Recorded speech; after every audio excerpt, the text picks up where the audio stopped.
How to crop a video on TikTok.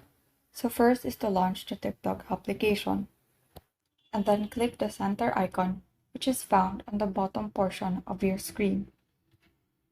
And from here you can create a video on this app or you can just upload a video from your phone. So for this, I will be uploading a pre-recorded video. So once you've uploaded the video, tap the edit icon which you can find at the upper portion of your screen. And then select edit from the list of icons. Now in here you will see this crop icon, so just tap that icon and then you will be provided with a variety of ratios which you can use on your video. Or you can also use this freeform tool that allows you to crop your video freely. So once you're satisfied, tap the save button found on the lower right corner. And so that is how you crop a video in TikTok. Thank you and have a great day.